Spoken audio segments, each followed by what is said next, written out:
Hi viewers, మనం వచ్చేసి ఏకలవ్యుడు పద్య భాగము ఫస్ట్ 11వ తరగతి ఫస్ట్ పియూసి నన్నయ్య అనేటువంటి నన్నయ్య కవి రచించినటువంటి ఏకలవ్యుడు అనేటువంటి పాఠము చూస్తూ ఉన్నాము.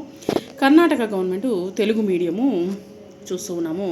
సాహిత్య చంద్రిక అనేటువంటి పుస్తకము. లఘు ప్రశ్నలు. ఏకలవ్య పాఠ్యభాగ రచయిత ఎవరు? ఏకలవ్య పాఠ్యభాగ రచయిత నన్నయ్య. నన్నయ్య ఏ కాలము వాడు? నన్నయ్య 11వ శతాబ్ది వాడు. నన్నయ్య ఎవరి ఆస్థానంలోని వాడు? నన్నయ్య రాజరాజ నరేంద్రుని ఆస్థాన కవి. ఏకలవ్యుని తండ్రి పేరు ఏమిటి? ఏకలవ్యుని యొక్క తండ్రి పేరు హిరణ్యధన్వుడు.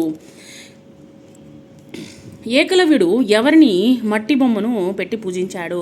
ఏకలవ్యుడు ద్రోణాచార్యుని మట్టి బొమ్మను పెట్టి పూజించెను. ద్రోణుడు ఏకలవ్యుని కోరినటువంటి గురుదక్షిణ ఏమి? ద్రోణుడు ఏకలవ్యుని కుడి చేతి బొటనవేలును గురుదక్షిణగా కోరాడు. దక్షిణాంగుష్టము అనగానేమి? దక్షిణాంగుష్టము అనగా కుడి చేతి బొటనవేలుని దక్షిణాంగుష్టము అంటాము. తర్వాత వచ్చేసి పార్థుడు అనగా ఎవరు? పార్థుడు అనగా అర్జునుడు. ఇక్కడ ప్రశ్నలు చూద్దాము. ఏకలవ్యుడు ఏ రీతిగా అస్త్ర విద్యలనన్నీ నేర్చుకున్నాడు? హిరణ్యధన్వుడు అనేటువంటి ఎరుకరాజు కుమారుడు ఏకలవ్యుడు. ఇతడు ద్రోణాచార్యుల విలువిద్య నైపుణ్యాన్ని గూర్చి విని తనకు కూడా విలువిద్యను నేర్పించమని అడిగాడు.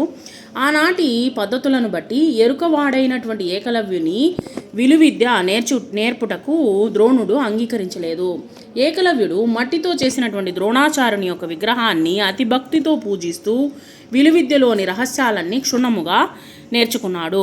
కౌరవ పాండవులు ఏకలవ్యుని వద్దకు ఎందుకు వచ్చారు? ఒకనాడు కౌరవ పాండవులు వేగముగా పరిగెత్తే వేట కుక్కలను వెంటబెట్టుకుని భటుల సమూహముతో అడవికి వెళ్ళారు.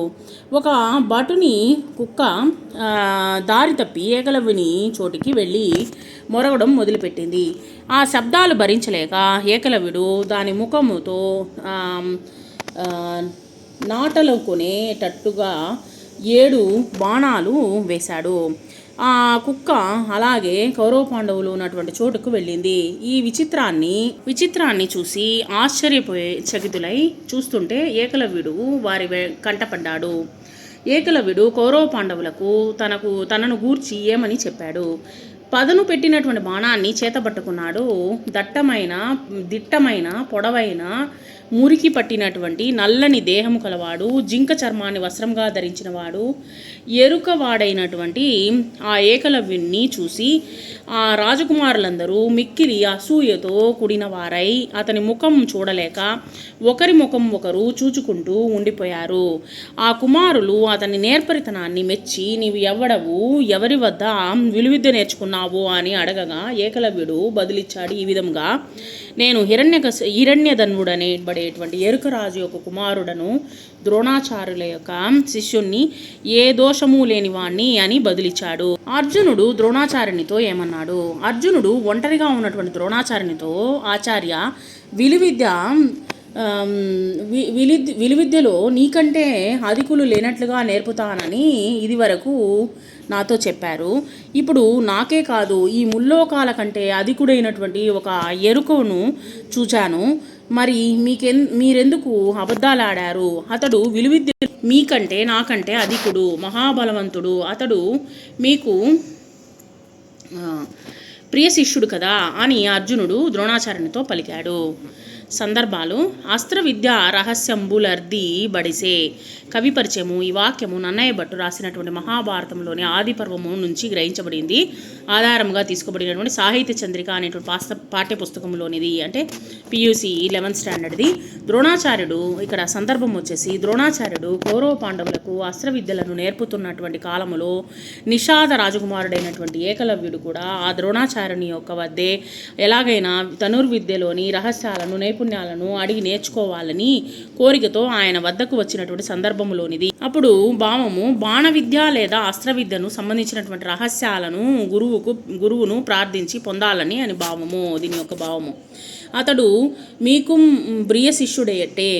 కవి పరిచయం. ఈ వాక్యము ఆదికవి నన్నయ్య భట్టు రాసినటువంటి మహాభారతంలోని రచించినటువంటి సాహిత్య చంద్రిక పాఠంలోనిది. సందర్భం వచ్చేసి అడవిలో ఏకలవ్యుని అసమానమైనటువంటి బాణప్రయోగ నైపుణ్యాన్ని చూచి ఆశ్చర్యపడినటువంటి అర్జునుడు ద్రోణాచార్యుని వద్దకు వచ్చి అడిగినటువంటి సందర్భంలోనిది. ఆ ఏకలవ్యుడు మీకు అత్యంత ప్రియమైనటువంటి శిష్యుడంట కదా అని అర్జునుడు ద్రోణుడితో అన్నాడు. ఏది మీకు ఇష్టము దానిన ముగన నిత్తు.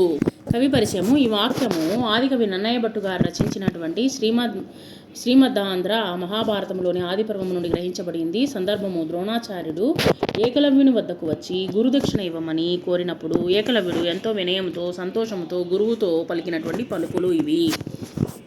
భావము. ఓ గురుదేవ, మీకు ఏది ఇష్టమో, ఏది కావాలని కోరుకుంటారో దానిని నేను ఎంతో సంతోషంగా మీకు సమర్పిస్తాను. మనోరుజయను బాసెనంత. ఈ వాక్యము ఆదికవి నన్నయ్య భట్టు రచించినటువంటి శ్రీమదాంధ్ర మహాభారతం ఆదిపర్వము నుండి గ్రహించబడింది. సందర్భము ఏకలవ్యుడు తన కుడి చేతి బ్రొటనవేలిని గురుదక్షిణగా కోసి ద్రోణాచార్యునికి ఇచ్చిన తర్వాత అర్జునుని పరిస్థితిని వివరిస్తూ కవి ఉపయోగించినటువంటి వాక్యం ఇది. భావము. ఏకలవ్యుడు తన బ్రొటనవేలిని కోసి ఇవ్వడములో తనకంటే గొప్పవారు విలుకాడు లోకంలో ఉంటాడేమో అన్న అర్జునుని యొక్క మనోవ్యాధిని తొలగిపోయింది అని భావము.